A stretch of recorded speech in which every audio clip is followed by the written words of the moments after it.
Bonjour et bienvenue dans le Buzz TV de TV Magazine. Ravi de vous retrouver pour cette nouvelle semaine. Nous sommes lundi 1er avril et ce n'est pas une blague. Nous sommes là, vous l'avez vu, avec notre invité du jour. Vous allez le voir qui va troquer le temps d'une émission sa poche à douille contre le stéthoscope de Dr Love. Habituellement, on reçoit cette émettrice sur le plateau pour évoquer les candidats qui saisissent violemment leur cul de poule pour tenter de faire monter leur blanc en neige. Mais ce matin, c'est différent. Nous allons parler de bons sentiments, d'amour, de ces anonymes qui ont choisi de révéler leur amour à un ami, un collègue, une connaissance en ne poursuivant qu'un objectif, trouver les mots justes pour prouver que non, ce n'est pas un poisson d'avril. Bonjour Julia Vignali. Ah, quelle belle entrée. Bonjour Ça Nicolas. vous va? Merci d'être avec nous aujourd'hui. C'était plein d'amour. Ouais, je sais. On va pas. Pourtant, les gâteaux, c'est de l'amour aussi, c'est vrai. Mais là, c'est très différent puisque vous présentez le deuxième numéro de Mon admirateur secret. Ce sera ce soir à 23h05 sur M6, une émission dans laquelle les célibataires convoquent une des personnes de leur entourage pour leur dévoiler leur amour. On voit ici la bande-annonce. Ma première question, avant qu'on rentre dans le vif du sujet, évidemment, si vous êtes sans doute concerné également par le concept de ce programme, est-ce que vous avez déjà été tenté dans votre vie une fois de dévoiler comme ça votre amour, vos sentiments à quelqu'un qui ne le savait pas? Mais évidemment. Et si oui, est-ce que vous l'avez fait? Mais absolument pas. Il n'y avait pas d'émission à l'époque. Il n'y avait pas d'émission à l'époque et je me souviens d'avoir décroché le téléphone et composé à l'époque, on tournait. Ouais, on tournait les cadrans. On tournait les cadrans et d'avoir accroché juste avant que la personne ne réponde à mon appel. Et ça, je l'ai fait 3-4 fois d'affilée parce que je me suis dit, mais comment je vais lui dire? Et puis après, on passe par des périphrases. Est-ce que non, c'était juste pour prendre des nouvelles? En fait, on n'y arrive pas. Et je pense que Mon admirateur secret, c'est une émission qui donne justement un cadre pour faire sa déclaration. Vous ne pouvez plus fuir. Et ça, c'est arrivé dans l'autre sens également, que tout d'un coup, un garçon, un homme vous fasse une déclaration et vous ne vous y attendiez absolument pas, quelqu'un de votre entourage? En venant vous rejoindre tout à l'heure, le monsieur de la sécurité m'a regardé et m'a dit « Julia Vignali, mais je vous adore Julia, je vous adore ». Et puis il m'a fait une petite déclaration comme ça et à la fin il a terminé, il m'a dit « Merci d'être venu ». Alors j'ai trouvé ça très très mignon et je me suis aperçue que chez vous, à TV Mag, j'avais un admirateur secret. Eh bien très bien, c'est à l'entrée, on le connaît très bien, effectivement. Oui, il paraît qu'il ne fait pas ça qu'à moi, alors j'étais très déçue. Il est assez coutumier du fait, ça c'est vrai. Il est très gentil avec les invités du Buzz TV et il a raison évidemment, on est en direct sur Figaro Live, je le rappelle, sur tvmag.com, sur la page Facebook de TV Magazine, sur laquelle vous pouvez poser toutes vos questions, bien entendu à Julia Vignali. Est-ce que vous avez regardé le premier numéro de Mon admirateur secret? Allez-vous regarder ce soir? Que pensez-vous de ce type d'émission? Avez-vous hâte de la retrouver dans Le Meilleur Pâtissier? N'hésitez pas, toutes vos questions, vos suggestions et vos commentaires, elle y répond après les news médias de Damien Canives.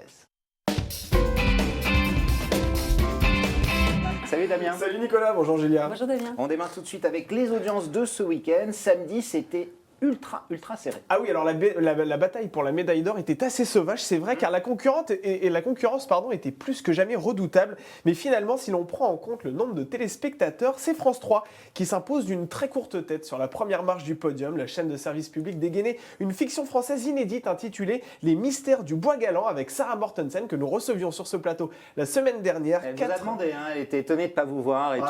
Arrêtez, vous allez me faire rougir Nicolas, je ne vais plus passer les portes du studio, c'est terrible. 4,2 millions de curieux tout de même pour cette fiction française inédite ont répondu présent, soit 21,7% de part d'audience et tout juste 100 000 téléspectateurs de plus que TF1 qui poursuivait la diffusion de la 8e saison de The Voice animée par Nico Saliagas. La finale de la Coupe de la Ligue sur France 2 parvient tout de même à enfiler la médaille de bronze en compagnie de 2,3 millions de supporters qui ont applaudi la victoire des Strasbourgeois face à Guingamp. Et enfin, on termine avec M6 qui cale au pied du podium avec un score en légère baisse avec la fiction américaine MacGyver, 1,5 million de fidèles, soit 7,7% du public. Julia, vous avez fait vos débuts d'ailleurs dans le métier en tant que comédienne, plutôt on se souvient de vous dans La vie devant nous ou Seconde chance sur TF1. Est-ce qu'aujourd'hui, vu la qualité des fictions françaises et leur nombre, on le voit à la télévision, elles battent The Voice, y compris, est-ce que c'est quelque chose qui vous retenterait de replonger là-dedans, dans la fiction? Je crois que oui.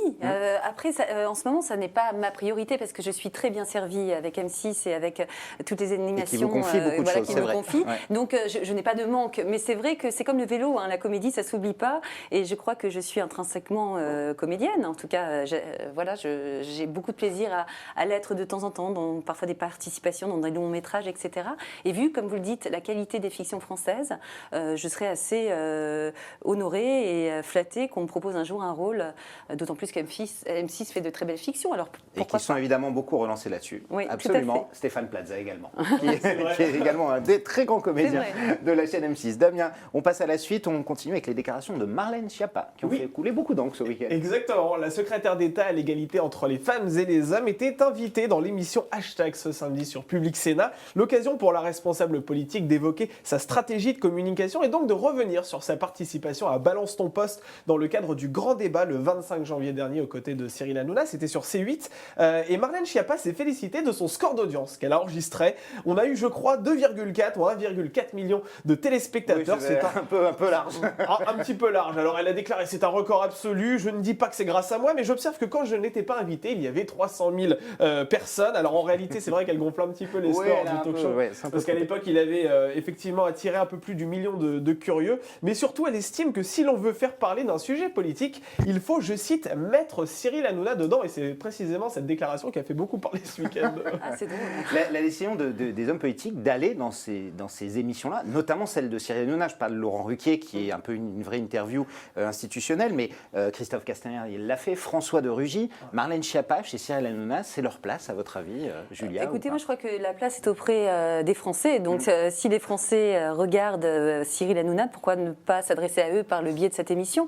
Je crois qu'il n'y a pas de mauvais canal, quoi. Et après, j'imagine qu'on s'adapte en tant qu'homme politique ou femme politique quand on est invité dans ce genre d'émission. Il faut peut-être s'attendre à faire des choses qu'on n'avait pas prévu de faire et adapter son discours. Mais oui, moi, je ne suis pas absolument pour rester dans des codes figés depuis de longues années. Voilà. Et vous serez dans TPMP ce soir. Alors, voilà, mais pas pour parler politique. Hein. Et je pense qu'on va faire 3,4 millions. À peu près. Vous avez le record de Marlène Schiappa à battre. On continue avec cette main tendue de Raquel Garrido dans les Terriens du dimanche qui a fait beaucoup parler. Exactement. Alors Thierry Ardisson a reçu dans les Terriens du dimanche sur C8 Marie. Alors Marie, c'est une sans domicile fixe de 71 ans qui vit depuis 6 mois dans sa voiture. Elle perçoit pourtant un salaire de 1 380 € par mois et n'a le droit à aucune aide. Et face à cette situation, eh bien, la chroniqueuse de l'émission Raquel Garrido lui a fait une proposition non sans émotion. Regardez. Vous êtes bienvenue chez moi ce soir. Je ne supporterai pas que vous dormiez dans votre voiture. Je ne le supporterai pas. Et si vous pouvez venir chez moi, je vous invite cordialement, en toute dignité, à ce que vous puissiez venir chez moi. Le temps qu'il résolve votre problème, vous êtes la bienvenue chez moi. Bien, la conclusion. Voilà, donc c'est une séquence, comme vous l'avez constaté, pleine d'émotions qui a été suivie tout de même par 643 000 téléspectateurs, soit 3% de part d'audience. Et on termine évidemment comme d'habitude avec nos petits scoops, hein. On en a plein ici à TV Magazine. Ça concerne Nikos Aliagas cette fois-ci. Exactement, Gilles Boulot, le présentateur du 20h, lâchera les rênes de son journal télévisé du 22 avril au 3 mai prochain. Gilles Boulot en fait lâchera temporairement les rênes de son JT pour prendre quelques jours de congé bien mérités. Et on l'a appris ce matin, ce ne sera pas Julien Arnaud qui le remplacera, voilà, exactement. Mais ce sera bien Nikos Aliagas, le présentateur donc de The Voice sur TF1, revient donc à ses premières amours, le journalisme qu'il pratique pourtant depuis la rentrée sur Europe 1. Et on va rappeler quand même que Nikos Aliagas a fait ses débuts au journal télévisé, c'était sur la chaîne Altan Channel, c'était en Grèce à la fin des années 90. Donc c'est une information assez surprenante, mais finalement Nikos Aliagas revient là où il a commencé, c'est-à-dire aux commandes d'un journal télévisé. Au 20h, Julia, qu'est-ce que vous pensez de ce poisson d'avril? Oui, c'est vrai. Ah bon, vous étiez dedans, hein, c'est bien, on a réussi l'autre coup. Non, j'aurais pu le croire. Là, je me disais, c'est un drôle de mélange des genres. Et puis, après, je me suis dit, mais pourquoi en même temps mettre des gens dans des cases? Et c'est vrai que Nico, c'est aussi un journaliste. Alors, et il avait fait le 20h en Grèce. Voilà, c'est vrai, alors je me suis dit, s'il m'interroge sur le fait de qu'est-ce que j'en pense si ça n'était pas un poisson d'avril, j'aurais dit, mais en fait, c'est cool, parce que je pense qu'il est tout à fait capable de le faire. Mais c'est pas très sympa pour le remplaçant. Donc, je suis contente qu'il ait conservé son poste. En même temps, un 20h suivi de The Voice, suivi d'une matinale sur Europe 1. Ça commence à faire un peu beaucoup. Nikos, évidemment, on l'embrasse beaucoup, on l'adore ici. Et pourquoi pas au 20h? En tout cas, c'est approuvé par Julia Vignali, si jamais ça arrive. Et moi, regardez, ça me va bien le 20h, non? C'est un poisson d'avril également. C'est fini pour aujourd'hui? C'est fini, Nicolas, effectivement. Plus de poisson d'avril, enfin peut-être. En tout cas, pour ceux de nos internautes qui seront avec nous tout de suite, passe à la grande interview du Buzz et toutes vos questions avec Julia Vignali. Mon admirateur secret, c'est le titre du programme que vous retrouverez ce soir sur M6 à partir de 23h05. Une émission dans laquelle des anonymes, on l'a dit, Julia dévoile leur amour à une personne de leur entourage. J'imagine évidemment que l'angoisse liée, vous avez parlé de votre expérience personnelle à cette annonce, doit être énorme. Comment ça se passe? Comment ils se préparent, ces gens, à dévoiler leur amour à cette autre personne? Eh bien, écoutez, je crois qu'ils ne se préparent pas, vraiment. En fait, il y a un coaching dans l'émission? Comment ça fonctionne? En fait, pas véritablement. C'est moi, entre guillemets, la love coach. Mais je ne me considère pas comme une coach parce que je ne leur donne pas véritablement de conseils. Je suis plus là pour les préparer, pour les mettre dans un état d'esprit où ils seront bien pour faire leur déclaration, c'est-à-dire les rassurer, les prendre pourquoi pas dans mes bras, et puis surtout leur dire peut-être le message essentiel, c'est maintenant ou jamais. Tu as face à toi la personne que tu admires amoureusement et secrètement depuis peut-être des années, donc saisis ce moment et ne dis pas la moitié de ce que tu comptais dire. Dis vraiment ce que tu avais sur le cœur. C'est à peu près le seul conseil que je leur donne. Et souvent, c'est qui tout double. Bien sûr, ça peut se passer très bien. Ils peuvent repartir vivre un conte de fées avec leur amour, ou au contraire, perdre cette personne, parce que souvent, une amitié peut être touchée par ce genre de déclaration.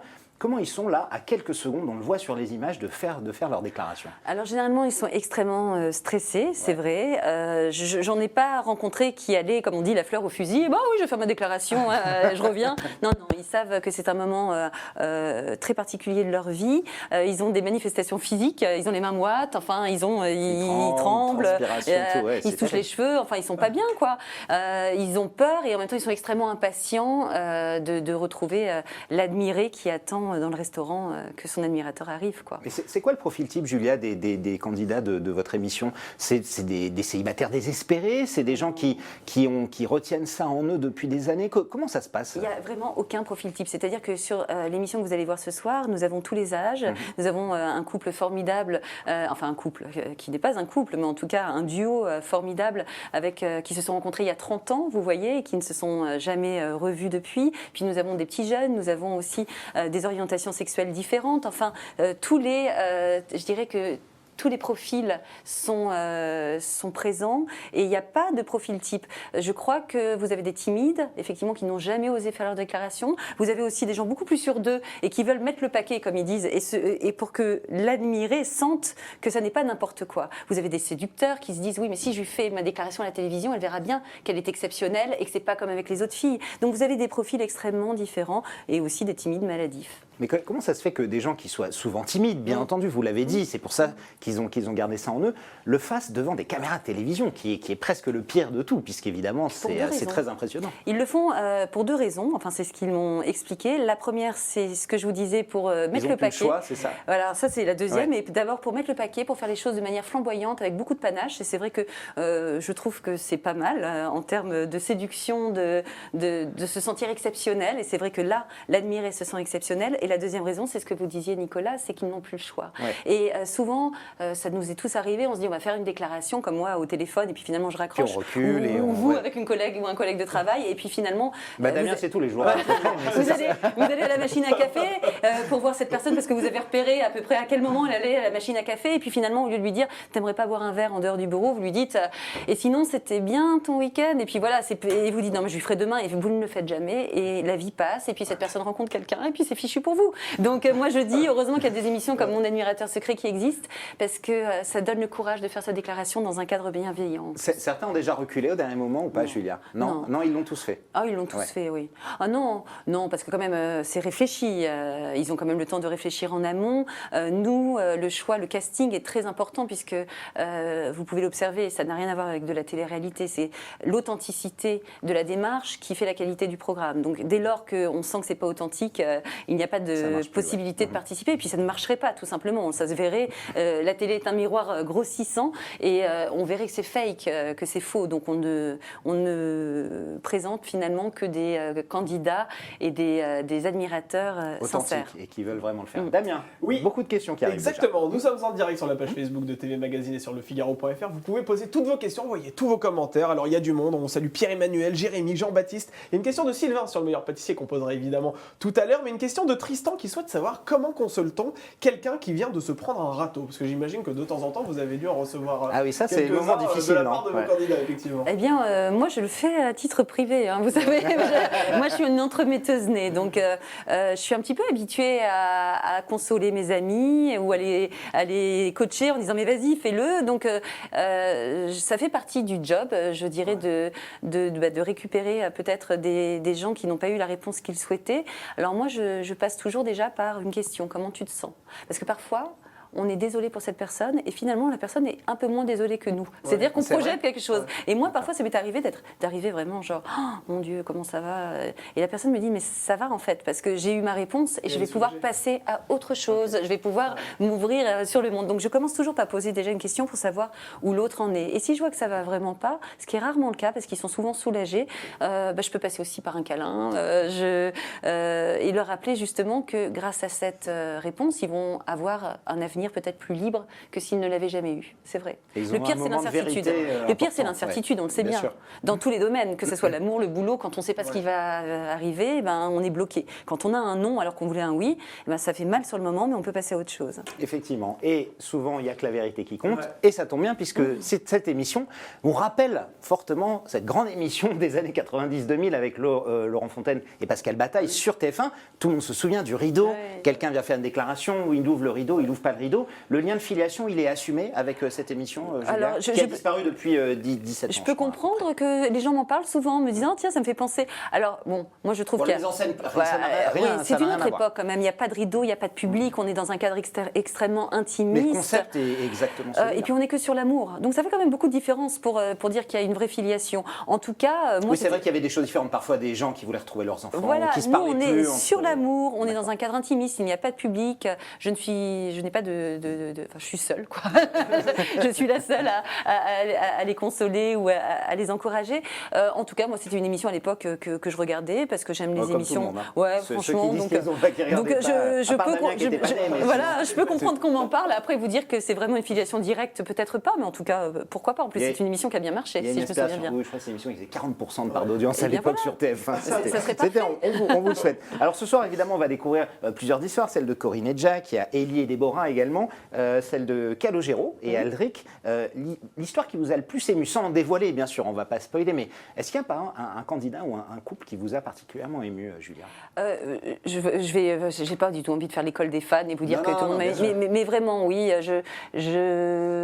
tous m'ont ému.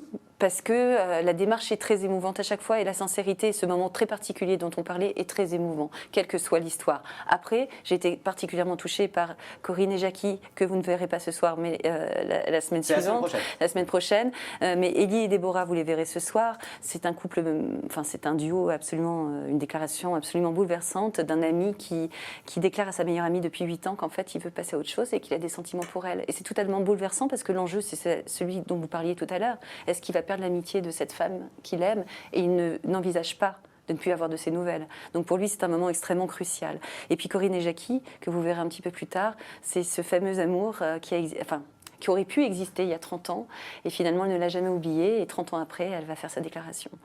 Regardez, voilà, je suis dans un état... Et nous aussi, évidemment, on a hâte de le voir. Bien entendu, il faudra veiller pour ça, puisque 23h05, c'est assez tard. Il y a le replay, heureusement, qui existe aujourd'hui, et qui est même comptabilisé dans les audiences. Mais quand même, Julia, est-ce que vous n'auriez pas préféré une exposition en prime time? C'est une émission qui pourrait faire un prime time? Alors moi, je ne suis pas très bonne dans la programmation des émissions et savoir si c'est quelque chose qui pourrait convenir à un prime. J'en suis pas sûre, en fait. C'est une émission, en même temps, l'horaire tardif fait que probablement à 23h05 vous serez peut-être dans votre lit. Si vous êtes célibataire, vous serez seul et vous rêveriez d'avoir quelqu'un à côté de vous. Si vous êtes en couple, vous vous tiendrez la main en regardant des gens faire leurs déclarations. Je trouve que c'est un moment assez propice, moi, le début de la nuit, pour parler d'amour et de beaux sentiments. Voilà. Ça parle aussi de dating, comme on les appelle globalement. Il y a une émission qui cartonne sur M6 qui s'appelle Marie au premier regard, qui est en prime time et qui fait des scores incroyables semaine après semaine. Ça vous plairait pas non plus ce genre d'exposition là et que ces gens puissent être vus par le plus grand nombre? Moi, vraiment, pour être tout à fait honnête, moi, plus on regarde les émissions que je présente, mieux je me porte. Mais je trouve que c'est, encore une fois, une belle exposition pour une émission naissante. Après, peut-être qu'elle aura une autre vie, un autre horaire. Mais je ne suis pas du tout, moi, déçue par cet horaire, d'autant plus que c'est juste après Marie au premier regard. Donc, c'est une soirée love, quoi. Vous voyez? Et je suis assez... Soirée love de A à Z, effectivement. Je trouve ça assez chouette. Alors, il y avait quand même 1,6 million de téléspectateurs pour la première. C'était en octobre dernier, 16,6% de part d'audience, un excellent score. Pourquoi ça a mis autant de temps à revenir, Julia? Presque 6 mois.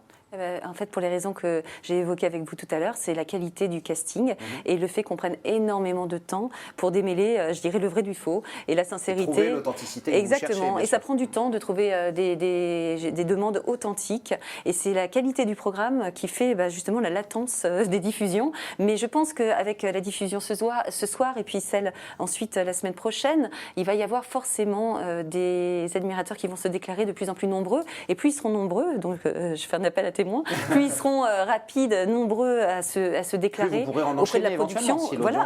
Mais l'idée, c'est d'en faire tout le temps, si on pouvait. Mais je vous dis, la qualité du programme nécessite un temps de préparation. Damien, on prend d'autres questions et après, on passe au pâtissier. Une question de Corentin qui souhaite savoir un petit peu l'origine de l'émission en coulisses. Comment ça s'est passé? Comment êtes-vous arrivé à la tête de ce programme?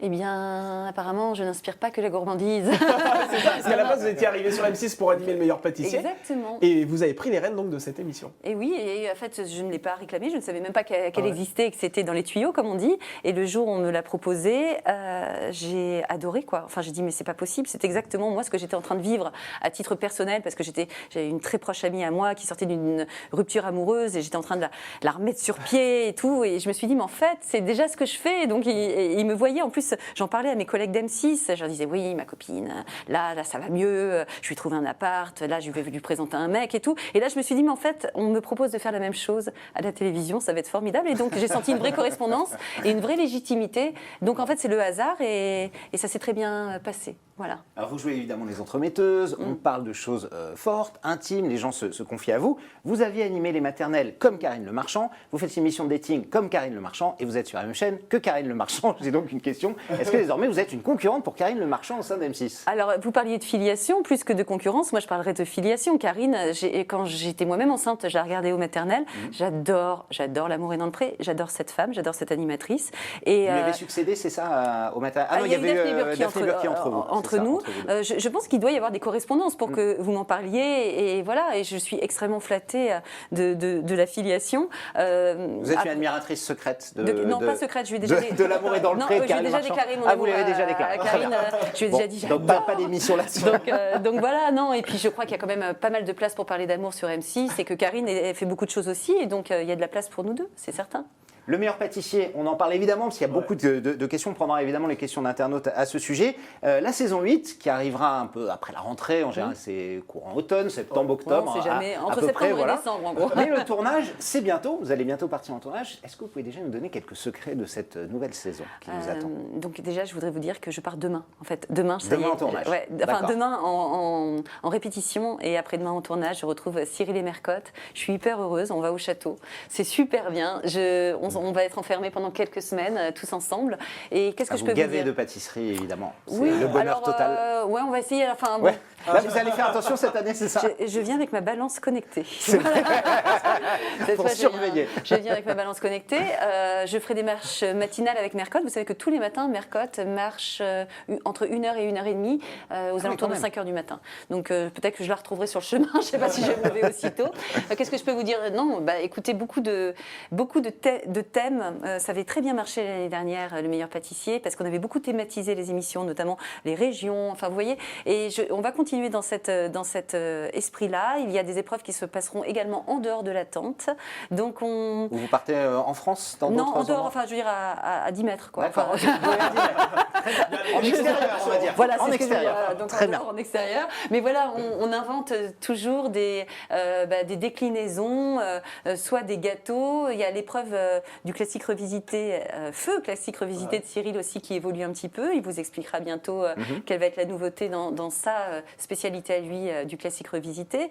Voilà, donc il y a de nouveaux ingrédients, mais les fondamentaux restent les mêmes. Cyril, candidat toujours amateur, hein, oui. ça bouge pas. Non, pas. mais ça c'est trop bien en fait. C'est des candidats, alors je peux pas spoiler à ce point-là, mais de très belles personnalités de tous les âges, encore de très jeunes. Je crois que le plus jeune cette année, l'année dernière c'était Julien, il avait 16 ans. Et ben là il a également seulement 16 ans. À 16 ans, le plus jeune. Wow. Donc véritablement, on s'appelle que... Et puis on a aussi des mamies. Enfin voilà, l'écart d'âge est très important.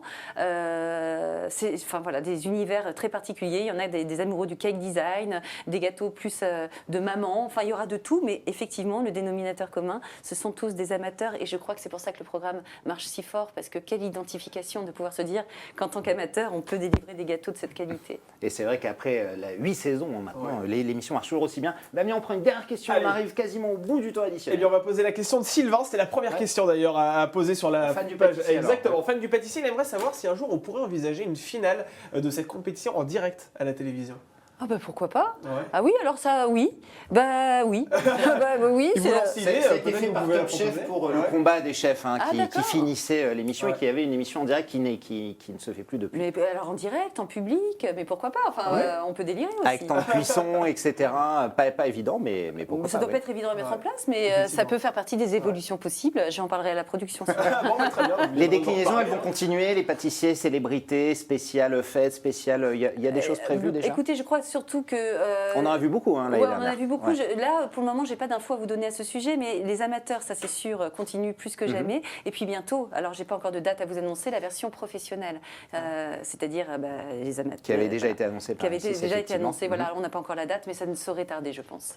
Eh bien, tout ça, on le suivra de très près, car ici, l'actualité de Julia Vignali, c'est tous les jours. Et nous, on la surveille de près. Merci beaucoup d'être Merci passé à nous vous. voir. En tout cas, Julia, je rappelle qu'on vous retrouve aux commandes ce soir de Mon admirateur secret. Ce sera à 23h05 sur M6, au fond de votre lit, bien levé dans votre couette. Vous regardez cette émission. Et si ce n'est pas le cas, le replay, c'est fait pour ça également. Et c'est toujours important. Damien, nous, on sera là demain. Exactement, alors nous avons reçu sur ce plateau il y a quelques semaines de ça Leona Winter qui était la première drag queen à participer à The Voice. Et bien demain nous recevrons un nouveau candidat qui a fait énormément parler dans cette émission sur TF1. Il s'agit de Gage que nous recevrons donc demain sur ce plateau. J'espère que vous serez nombreux pour nous poser des questions parce que il sera là très ouvert. Très étonnant. Voilà, et vous allez voir, exactement. il chante évidemment très bien. Merci Damien, merci Julia. Merci à vous. Merci. Excellente journée à toutes et à tous. Le Buzz TV revient dès demain.